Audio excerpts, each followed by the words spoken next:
दोस्तों, तो अब हम देख रहे हैं what are the common causes of abortion within first trimester and mid trimester. क्योंकि अगर थर्ड ट्राइमेस्टर के अंदर मदर की डिलीवरी हो रही है तो वो बेबी जो है वो लाइव भी हो सकता है। ठीक है, क्योंकि प्री मेच्योर डिलीवरी से बेबी को लाइव रखा जा सकता है। तो फर्स्ट ट्राइमेस्टर में जो कॉजेज ऑफ अबॉर्शन है वो क्या है?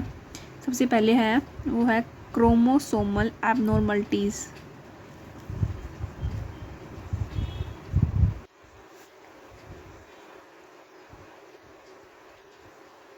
जो कि सबसे कॉमन एबनॉर्मलिटी, सबसे कॉमन कारण है अबॉर्शन होने का फर्स्ट ट्राइमेस्टर के अंदर। ठीक है, इसके बाद है सेकंड है कंजेनाइटल फीटल मालफॉर्मेशन।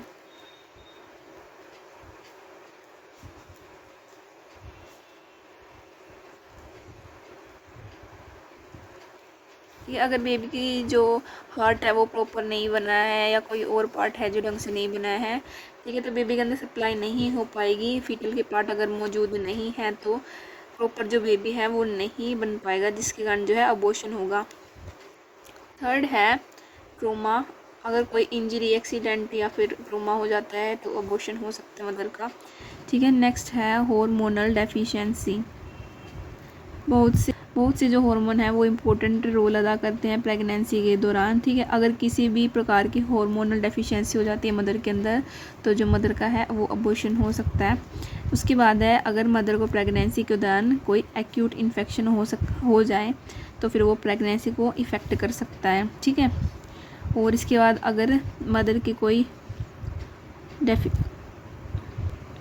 और अगर मदर के अंदर बिलाइटेड ओवम हो,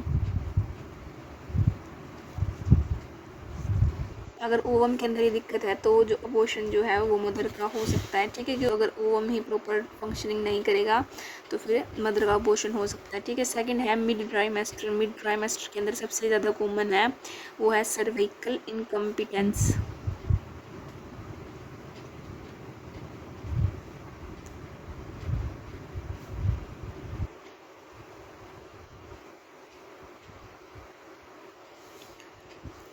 सेकंड है बाइकॉर्नुएट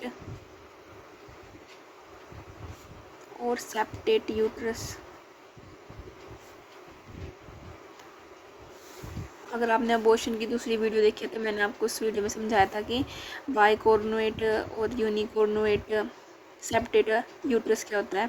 थर्ड है अगर यूट्राइन के अंदर कोई फाइब्रॉइड्स हो। ठीक है, फाइब्रॉइड्स जो अलग से मांस इकट्ठा होता है यूट्रस के अंदर, ये भी एक कंडीशन है, अलग से डिसऑर्डर के अंदर मानी जा सकती है। ठीक है, और थर्ड है लो इम्प्लांटेशन,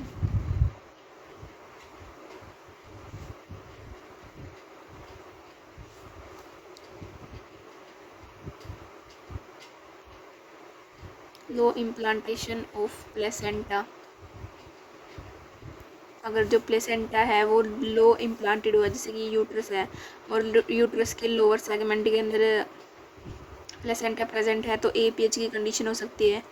ठीक है, जिसके अंदर मदर का अबॉर्शन हो सकता है। ठीक है, उसके बाद है ट्विंस प्रेगनेंसी या फिर हाइड्रोमनियोज, चाहे पोली हाइड्रोमनियोज हो या फिर ओलिगो हाइड्रोमनियोज हो। अगर एमनियोटिक फ्लूइड के अंदर अगर कोई भी वॉल्यूम में दिक्कत आती है तो मदर का जो है अबॉर्शन हो सकता है।